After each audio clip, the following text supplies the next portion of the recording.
자, 이어서 오늘 공과의 말씀을 살펴보겠습니다. 공과의 말씀 야고보 5장으로 왔습니다. 야고보 5장 1절부터 6절까지 있는 말씀. 말씀의 제목은 부한 자들에게 주는 경고입니다. 6절 이렇게 잡아서 공과가 대조를 나눴는데 좀 비교적 자세하게 나눴죠. 1번부터는 부자에 대한 경고, 그리고 2절과 3절은 왜 경고를 하는가, 말사이에 재물을 쌓은 부자들, 이 부자들이 어떻게 재물을 쌓았는가 구체적으로 얘기하는 거고, 또 4절에서는 품꾼에게 삭스를 주지 않은 부자들, 참 악한 사람들이죠. 5절에서는 사치하고 방종한 부자들, 그리고 마지막 6절에서는 의인을 정죄하고 죽인 그러한 부자들. 오늘날 이 시대의 모습이 아닌가 싶을 정도로 이 야고보가 미리 내다보고서 그때나 지금이나 별반 다르지 않은 인간의 성품을 잘 표현해주는 그런 말씀이기도 합니다. 첫 번째 이제 부자에 대해서 경고를 했는데 1절이죠. 들으라 부한자들아, 너에게 임할 고생을 인하여 울고 통곡하라. 예, 들으라 부한자들아. 앞에 바로 앞절에서 4장 17절에서 야곱은 그러므로 사람이 선을 행할 줄 알고 행치 아니하면 그것이 뭐라고 그랬어요? 죄라고 그랬는데, 그 본장에 들어와서는 구체적으로 선을 행할 줄 알고 행치 않는 그 대표적인 예를 들어서 그 부한 자들의 예를 들어서 설명하고 있는 그 죄악상을 지적을 하고 있는 거예요. 야곱은 이 불의한 부자들에 대해서 심판을 경고를 하면서 그들의 부정, 축제, 사치, 쾌락적인 삶을 산 것을 책망을 하고 하나님의 엄중한 심판을 경고를 했던 거예요.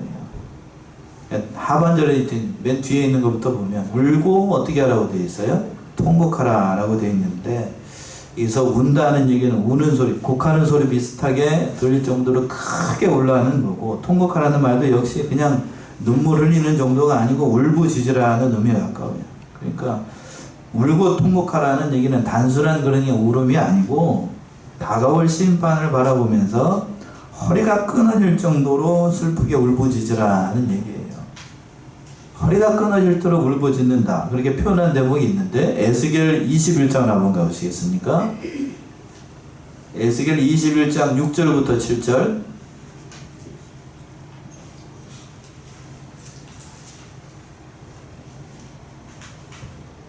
여호와의 말씀이 또 내게 21장 6절 7절. 인자야, 너는 탄식하되 허리가 끊어지는 듯이 그들의 목전에서 슬피 탄식하라. 그들이 내게 묻기를 내가 어찌하여 탄식하느냐 하거든 대답하기를 소문을 인하니라. 재앙이 오나니 각 마음이 기쁘며 모든 힘이 약하여지며 마음을 무시하며 모든 무릎이 물과 같이 약하리라. 보라, 재앙이 오나니 정령이니라. 나 주 여호와의 말이니라 하라. 예, 인자가 탄식하되 너는 어디가 끊어질 정도로 허리가 끊어지게.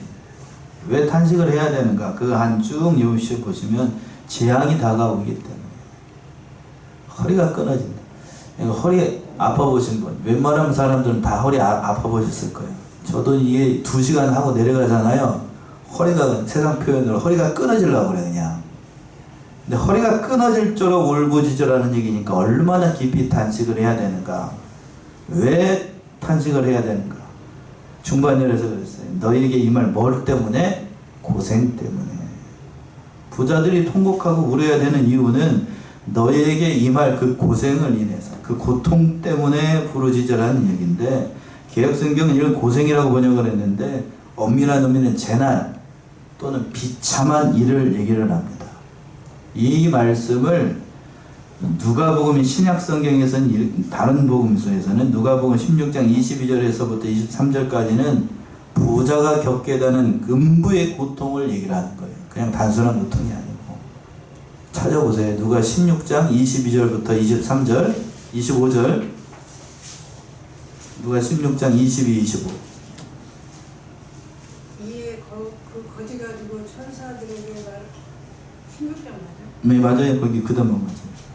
이에 그 거지 가지고 천사들에게 받들려 아브라함의 품에 들어가고 부자도 주고 장사되니 그가 음부의 고통 중에 눈을 들어 멀리 아브라함과 그의 품에 있는 나사로를 보고 불러 이르되 아버지 아브라함이여 나를 긍휼히 여기사 나사로를 보내어 그 손가락 끝에 물을 찍어대 혀를 서늘하게 하소서. 내가 이 불꽃 가운데서 기름하나이다. 아브라함이 이르되 예 너는 살았을 때 좋은 것을 받았고 나사로는 고난을 받았으니 이것을 기억하라. 이제 그는 여기서 위로를 받고 너는 괴로움을 받느니라. 예, 그랬지요. 22절부터 보시면 이에 그 거지가 죽어 천사들에게 받들려 아브라함의 품에 들어가고 부다도 죽어 장사됨에 한 절 한 절이 중요한데 시간 관계상 그거 다 하지 않고 그가 어디에서 고통 중이라고요? 음부에서 고통. 이 부자가 죽었어요.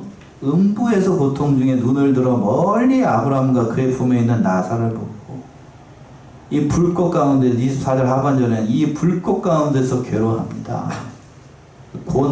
지옥의 고난을 야고보는 뭐라고 얘기를 했냐면 너에게 임할 고생을 인하여 울고 통곡하라는 거예요.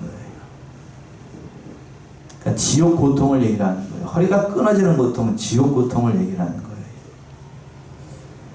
그 혹자들은 그렇게 얘기를 합니다.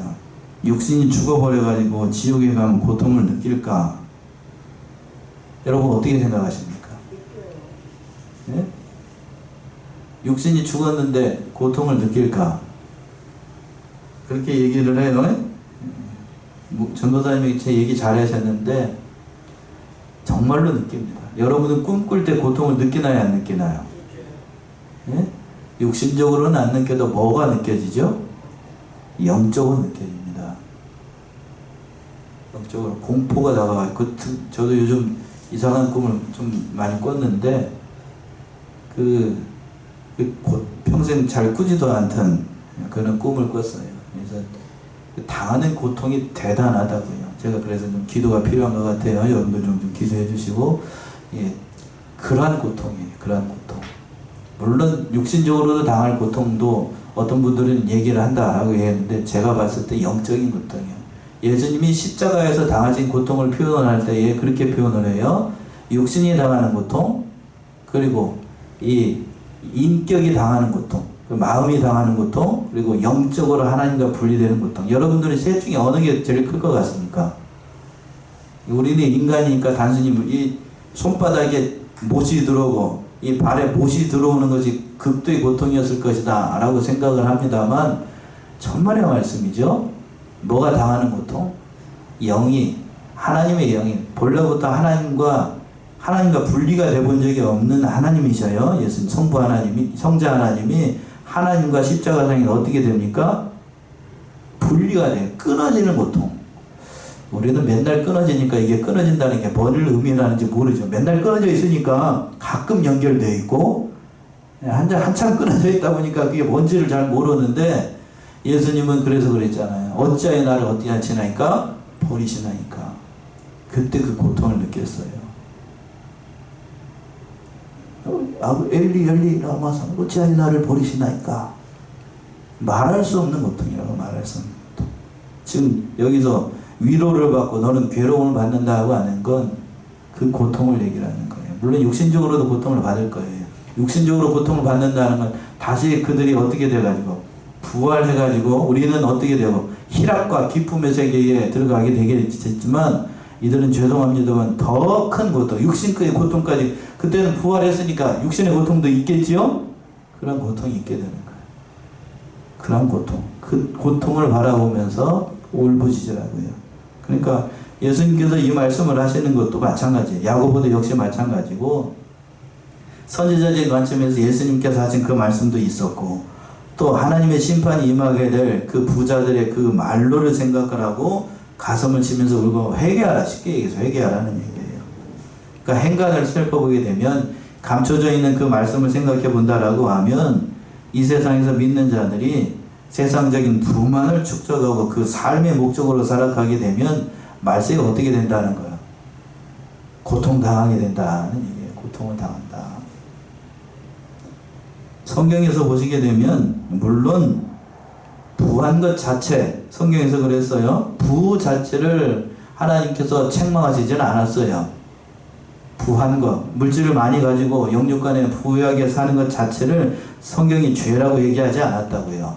그런데 그 죄물을 하나님의 뜻대로 사용하지 않으면 그게 뭐가 된다고요? 죄가 돼요.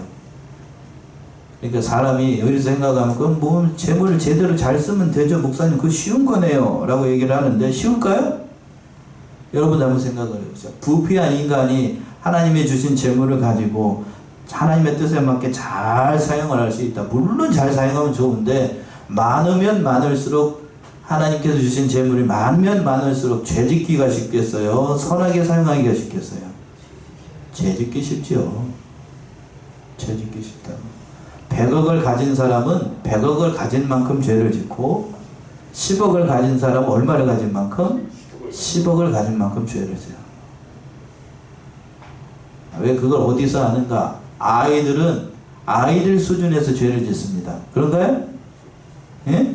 어린아이는 어린아이들 수준에서 죄를 져요. 뭔 죄를 지는가? 똥 싸고 오줌 싸고 엄마 못 달게 걸고 밤에 잠 못 재고 그냥 달달 볶아가면서 그렇게 죄를 짓지요? 예? 낮밤 바뀌어가지고 그냥 잠도 못 자게 그냥 깽깽 울어대면서 인간의 본성이 그러니까. 근데 이제 아이를 처음 나보게 되면 어른이 다니를 하면서 그렇게 합니다만 근데 이제 그게 장성해가지고 사춘기 되면 사춘기만큼 뭐를 집니까? 달달 볶아가면서 죄를 져요. 장성하면 어떻게 돼요? 장성한 만큼. 사춘기 되면 제법 쓸만한 죄를 져요. 제법 쓸만한 죄. 장성하면 이제 부모로서는 해결할 수 없는 누구만이 해결할 수 있는 예수님만이 해결할 수 있는 죄를 져. 여러분도 그렇습니다. 목사로서는 해결할 수 없는 죄를 여러분들은 스스로 지고 있다고. 오늘 본문의 말씀에서도 그거예요. 그러니 세상 우리 민전자들도 그렇고 세상 사람들도 흔히 생각을 하기를 부하면 좋겠다, 부자였으면 좋겠다, 자유롭게 살았으면 좋겠다 라고 합니다만 그 죄, 그 부함에 대해서 잘 관리할 수 있게끔 하는 믿음을 먼저 달라고 얘기해요. 맞나요? 믿음 주지 않고 하나님께서 쌓을 것이 없도록 복을 주면 우리 인생들이 좋을 것 같습니다만 좋은 거 아니에요? 보통 목사님들도 저는 그렇게 기도하는 걸 봤어요. 뭐가 없을 정도로 쌓을 것이 없을 정도로 복을 쌓을 것이 없도록 복을 줘가지고 어디다 쓰려고 어디다 쌓고 쟁여놓으려고. 예? 그건 복이 아니에요. 잘못 기도하는 거라고. 제가 보니까 제가 목사에게 들어가가지고 그 기도를 들으니까 아이고야 목사님이 성도들 눈치를 어지간히 보고 계시나 보구나 그런 생각이 들더라고요. 다른 한편으로는 또 불쌍한 생각도 들고 그렇게 하는 건 성도들을 옳은 길로 인도하는 게 아니에요. 물론 성경에서 보시게 되면 큰 부자였던 사람이 있어요. 아브라함도 큰 부자였고 그렇죠? 근데 하나님의 친구라고 얘기를 했고 또 동방에서 가장 큰 욥 순전하고 정직한 자라고 얘기를 들었던 그런 사람이었고 또 본서에 등장하고 있는 뭐 다른 성도들도 부자인 성도들이 많이 있었다고요. 그러나 그 부를 잘 사용을 해야 됩니다. 선한 청지기 같이. 그러지 않고 물질적으로 이 세상에다 부럽게만 남부럽지 않게 떵떵거리면서 사는 건 잘못하면 하나님 나라에 가서 책망받기 딱 좋아요. 딱 좋다고. 그러니까 우리는 물질을 부하려고만 생각을 하지 말고 하나님의 뜻대로 잘 쓸 생각을 하고 그걸 통해서 다른 사람들을 다 살려나가고 넉넉한 마음으로 베풀 수 있는 그 인격과 신앙을 달라고 얘기를 해야 됩니다. 그렇죠? 그래야 돼. 그렇지 않으면 얼마 남지 않았어요. 얼마 남지 않았어. 특별히 오늘 5장에서 보게 되면 그 얘기를 하고 있어요. 5장 1절부터 6절까지 이 세상에서 남부럽지 않게 살아가는 것 그건 하나님 앞에서 지옥 고통 당할 수도 있다. 야고보가 그 얘기를 하고 있어요. 또 왜 그런가? 2절과 3절에서 그냥 구체적으로 얘기를 하고 있네. 말세에 재물을 쌓았던 부자들 부를 쌓는데 하나님의 뜻대로 쌓지 않았어요. 2절 보시면 너희 재물은 썩었고 너희 옷은 좀 먹었으며 너희 재물은 썩었고 너희 옷은 뭐를 먹었고? 좀을 먹었어요. 고대 그 사회에서는 다른 어떤 것보다도 재물을 쌓는 것을 중요하게 여겼는데 여기서 재물은 우리말로는 재물인데 원어를 보게 되면 이게 곡식이에요. 곡식. 재물을 쌓는데 재물이 썩으면 안 되겠죠. 뭘 쌓아둔 거예요? 재물로? 곡식, 우리는 돈을 쌓아둡니다. 은행에다가 돈을 쌓아둡니다만 그때 당시에는 돈, 뭐 옛날에는 돈이 뭐 저기 돈보다도 곡식이나 옷이나 뒤에 가서도 나오는 거, 그 문이 중요한 거 아니겠어요? 그러니까 여기서 곡식을 쌓아뒀어요. 근데 곡식을 쌓아뒀는데 어떻게 돼버렸어? 썩어버렸어. 얼마나 많이 쌓아뒀으면 썩었겠냐고. 그 얘기를 하는 거고, 또 옷이 뭐가 나버렸어요? 좀을 먹어버렸어요. 요즘은 좀을 보기도 어려워요. 예, 좀. 옷이 그때 당시에는 귀하니까, 지금 뭐 대한민국이 너무나 잘 살아가지고 너나 할 것 없이 뭐 옷 벗고 다니는 사람 하나도 없으니까 옷이 귀중함을 잘 모르는데, 예전에는 옷이 참 귀했습니다. 귀해가지고 옷을 큰 재산의 수단으로 여겼다고요. 옷이 좀 먹어버렸으니까 얼마나 많이 가지고 있으면 좀이 먹을 정도로 옷을 많이 가지고 있었겠느냐. 이웃과 나누지 않고 자기만 먹으려고 재물을 쌓아두고 곡식을 쌓아두고 또 옷을 많이 가지고 있는 것, 그 부정한 게 영원할 것이다. 영원할 것이다 라고 생각을 하기 때문에 재물을 쌓아두고, 예수님께서도 누가복음 12장에 그러죠. 어리석은 부자가 자기를 위해서 재물을 쌓아뒀다라고 했는데, 그건 하나님 앞에 그 부유하지 못한 인생을 살아갔다. 참 불쌍한 거예요. 그 자체가 참 불쌍한 거예요. 또 3절 보시면, 너희 금과 은은 녹이 슬었으니 이 녹이 너희에게 증거가 되며 불같이 너희 살을 먹으리라. 너희가 말세에 재물을 쌓았도다. 예, 너희 금과 은이 뭐가 슬었다고 되어 있어요? 녹이 슬었다. 부자들은 이제 그 부를 축적하는 수단으로 은, 금을 모았다라는 얘기인데, 야고보가 여기서 모두 녹이 슬었다고 얘기했어요. 근데 은은 제가 녹이 슬은 걸 봤습니다. 그죠? 하얗게 은 위에다 그 녹이 쓰는 걸 봤는데, 금이 녹이 쓰는다. 금 녹 쓰는 거 봤어요? 골드 24K 골드 바가 녹이 쓰는다. 녹이 쓰는 거 보셨냐고.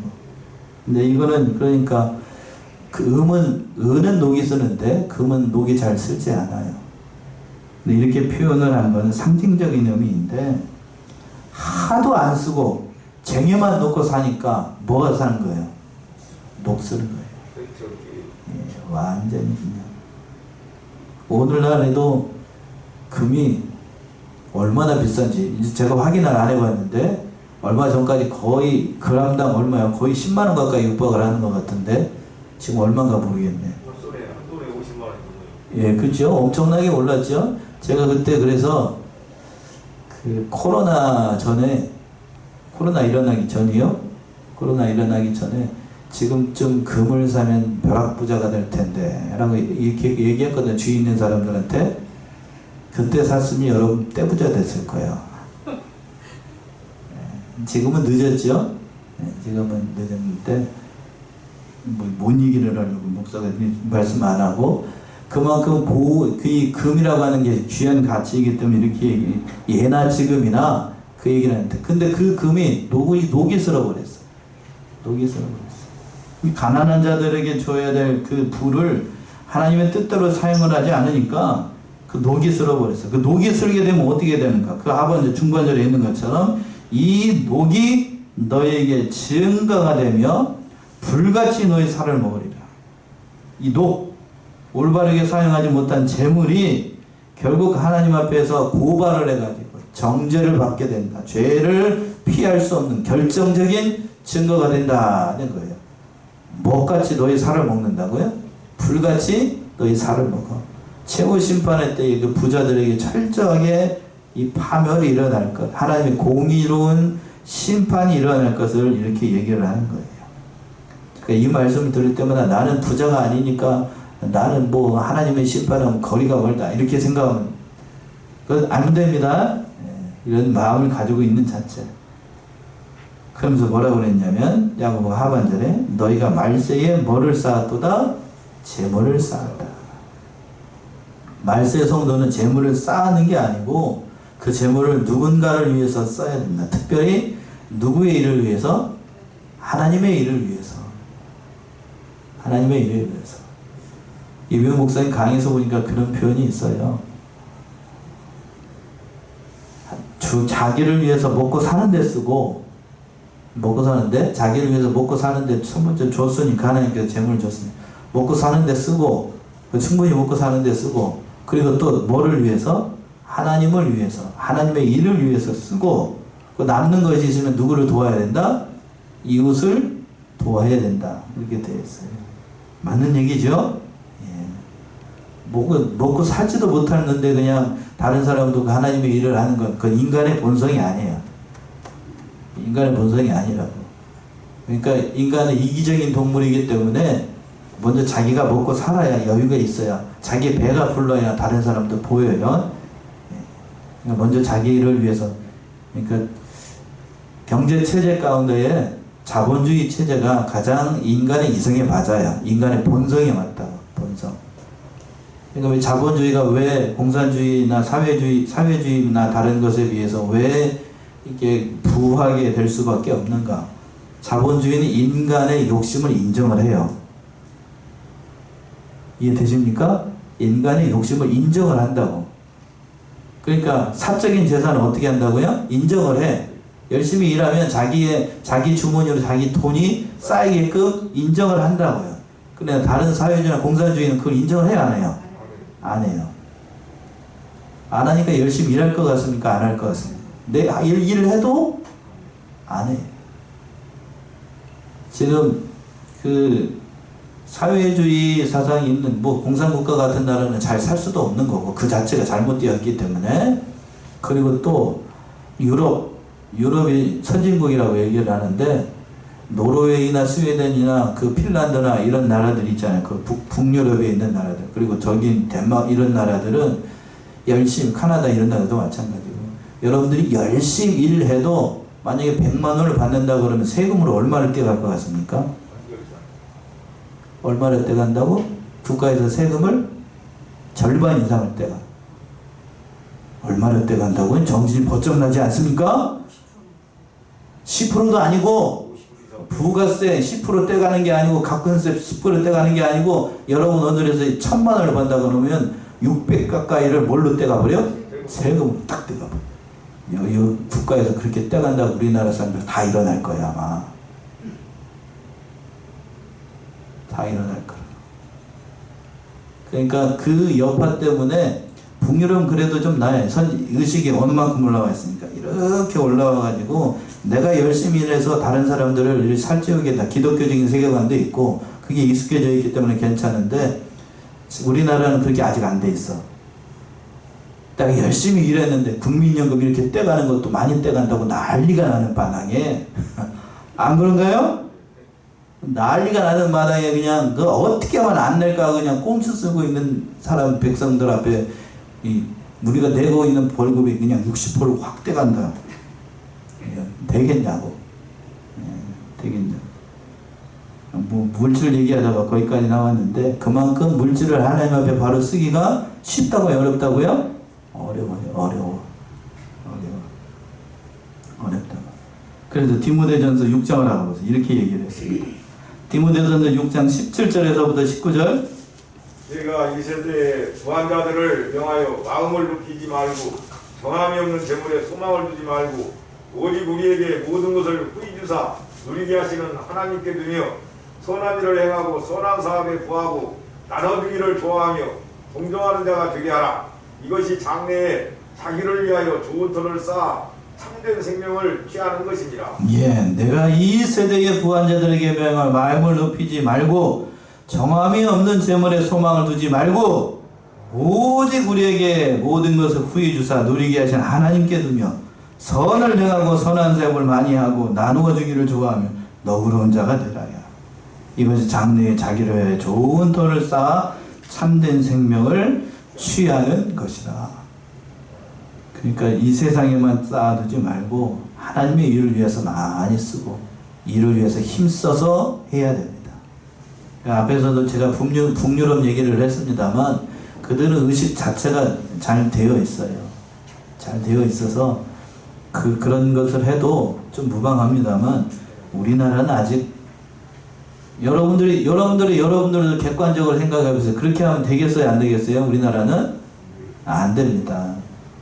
아직 아직 거기까지 아니에요. 거기까지 아니에요. 사회보장제도 한다고 하면서 복륜업 흉내내려고 이렇게 얘기하는 건 아직 시기상조라고. 시기상조. 한참 지나야 돼요. 한참 더. 그리고 또 그걸 하려고 그러면 제가 봤을 때는 남북이 어떻게 돼야 될 것 같아요? 통일이 돼야 됩니다. 통일이 되고 이 휴전선이 없어지고 난 다음에 가능한 얘기지, 남북이 대체되고 있는 상황에서 우리만 잘 먹고 잘 살겠다는 식으로 이렇게 하는 건 그 온당한 것도 아닌 것 같아요. 자, 거기까지 하고 이제 세 번째에 품삯을 주지 않은 그러한 부자들에 대해서 경고를 하고 있어요. 4절 보시면 보라 너희 밭에 추수한 품꾼에게 주지 아니한 싹시 소리 지르며 추수한 자의 우는 소리가 만군의 주의 귀에 들렸느니라. 보라 너희 밭에 추수한 품꾼에게 주지 않은 삭시 소리 지르며 추수한 자의 우는 소리가 만군의 주의 귀에 들렸도다. 그러니까 이 사람은 마땅히 줘야 될 그 품꾼에게 줘야 될 싹도 주지 않고 자기를 위해서 썼다는 얘기예요. 어떻게 이렇게 잘 현대의 우리 모습을 보고 있는 것 같아요. 주지 않고 삭시. 그렇게 되면 어떻게 되는가? 삭시 하나님 앞에 소리를 질러. 심판의 날에 그 삭시 결국에는 하나님 앞에 얘기를 해서 그 하나님이 다 보고 계시다는 얘기예요. 또 보고 계시. 또 그 하반절에 있는 것처럼 추수한 자의 우는 소리가 만군의 주에 길려 들렸다. 밤낮 얼마나 통곡하겠냐고. 제대로 된 월급도 받지 못하고 임금도 받지 않고 그 당연히 먹고 살아야 될 그것까지 주지 않으면 그것이 결국 하나님의 귀에 들어가서 하나님도 다 알고 계신다는 거예요. 자기의 할 일 하지 않고 줄 것 주지 않고 쓸 것 쓰지 않고 마땅히 해야 될 것 하지 않으면 그것이 소리를 지른다고요. 소리를 지르. 그러니까 우리가 세상 일도 마찬가지고 하나님 일도 마찬가지고 그것이 소리 지르지 않도록 해야 돼요. 하나님 앞에 그것이 상달이 됩니다. 상달이 돼. 자, 그리고 5절 보시면 사치하고 방종한 부자들입니다. 5절. 너희가 땅에서 사치하고 연락하여 도살의 날에 너희 마음을 살찌게 하였도다. 예, 너희가 땅에서 사치하고 연락해요. 하루하루 생존을 위해서 사는 날품을 파는 그런 노동자들도 있는데 이 사람은 얼마나 먹고 마셨는지 사치하고 연락하면서 그냥 참 도살의 날에 너희 마음에 살찌게 하였다. 이 도살의 날, 최후의 심판을 날을 얘기를 하는 거죠. 근데 이 날을 도살의 날이라고 표현을 한 이유는, 그리고 마음을 살쪘다라고 하는 건 얼마나 먹고 마셨으면 마음에 뭐가 맞았냐면 화인을 맞아버려가지고 양심에 뭣도 느끼지 못하는 거예요? 가책도 느끼지 못해. 이쯤 되면 구제불능이 돼. 아니 뭘로도 얘기 아니야. 무감각해져가지고 마치 가축이 도살장에 끌려가기 위해서 살이 뭐하는 것처럼, 살찌는 것처럼, 두룩두룩 살찌는 것처럼 마음에 뭐가 찌는 거예요 지금? 살이 쪄. 마음에 살이 찐다. 적당한 표현인 것 같아요. 마음에 살이 쪄가지고 하나님의 말씀을 받아도 다 튕겨져 나가버려요. 최신식 방패를 다 마음에다가 치고 있어가지고 하나님의 말씀이 들어와가지고 양심의 가책을 느끼게 해야 되는데 양심의 가책은 그냥 말씀이 들어와가지고 팅으로 튕겨져 나가버려요. 이쯤 되면 다른 성경에서는 요고마서에서는 그랬죠. 뭐라고 그랬냐면 냅둬버린다고 표현을 했잖아요. 그대로 하도록 냅둔다. 양심, 말씀이 들어가고 양심에 파고 들어가서 날선 것처럼 그 좌우에 날선 것처럼 그 양심에 대고 호소를 하고 이 탕을 그렇게 살면 안 된다라고 하나님께서 책망을 하셔야 되는데, 근데 그 말씀이 아무런 영향력을 발휘하지 않고 하나님께서 냅둬버리는 거예요. 그러면 그 자체가 복일까요? 복이 아닐까요? 복 아니에요. 그거. 그러니까 예수님께서 이렇게 말씀하셨죠. 누가복음 21장 34절 35절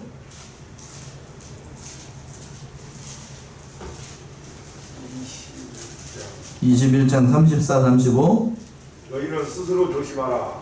그렇지 않으면 방탕함과 술취함과 생활의 염려로 마음이 둔하여지고 뜻밖의 그날이 덕과 같이 너희에게 임하리라. 이날은 온 지구상에 거하는 모든 사람에게 임하리라. 예, 자 우리 누가 21장 한번 다 찾아보세요. 34, 35절 보시면 우리 정신 번쩍되게 한번 같이 한번 읽어봅시다. 같이 시작. 너희는 스스로 조심하라. 그렇지 않으면 방탕함과 술 취함과 생활의 염려로 마음이 둔하여지고 뜻밖의 그날이 덫과 같이 너에게 임하리라. 이 날은 온 지구상에 거하는 모든 사람에게 임하리라. 그러면서 34절에서 그랬어요. 너희는 스스로 어떻게 하라? 조심하라. 왜 조심해야 되는가? 그렇지 않으면 방탕함과 술 취함과 생활의 염려가 마음이 어떻게 만든다고? 둔하여지게 만들어요. 앞에서는 뭐라고 했어요? 마음이 살찐다고 그랬죠? 본문의 말씀에서는 여기서는 마음이 어떻게 된다고? 둔해지죠. 둔해지면 그날이 덕과 같이 임하게 되는데 그 날이 임한다라는 사실도 까먹어버려요. 감각이 없어져. 세상을 돌아가는 이치를 보면서도 세상이 왜 이렇게 되는지를 알지를 못해.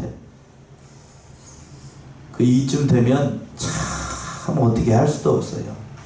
할 수도 없어. 근데 그날은 35절에서 기회예요. 이 날은 온 지구상에 거하는 어떤 사람? 일부만? 아니요, 다 온다고요. 믿는 사람이든지 믿지 않는 사람이든지 지구상이라고 그랬잖아요. 이 지구상에 가는 모든 사람이 다 임해.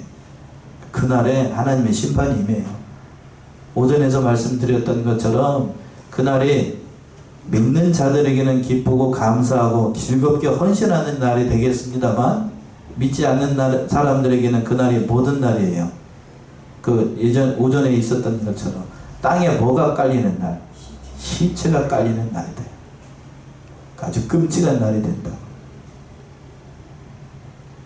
거기까지 마지막 6절 보시면 너희가 옳은 자를 정죄하였도다 또 죽였도다 그는 너희에게 대항하지 아니하였습니다. 네, 참 부자들의 타락의 실상이죠. 너희가 옳은 자를 정죄하였도다 또 어떻게 했다고요? 죽였도다. 그는 너희에게 대항하지 아니하였다. 옳은 자를 정죄하고 죽였다. 부자들이 폭군의 삭슬 주지 않고 빼앗는 것들로도 무족해가지고 그들을 극악무도하게 죽이기까지 했다는 얘기입니다.